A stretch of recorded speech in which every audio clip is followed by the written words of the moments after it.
Sveiki, tai ką artėja dar vienos Eurolygos varžybos, šįkart prieš Baskoniją. Pirmas būstas priklauso Žalgiriui, dvyniai valdovas Merkurijus. Merkurijus čia juda link 10 būsto, taip pat yra šalia Saulės, kad nebūtų blogai, tačiau Merkurijus jau tolsta nuo Saulės ir taip pat laikomas sudegusiu, kas nėra gerai.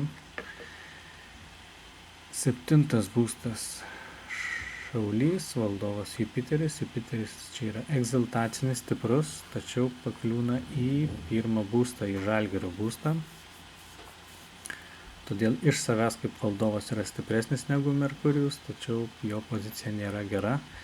Be to turi įtemptą aspektą į Fortūnos tašką, o Fortūnos taškas taip pat turi teigiamą aspektą į Merkurijų.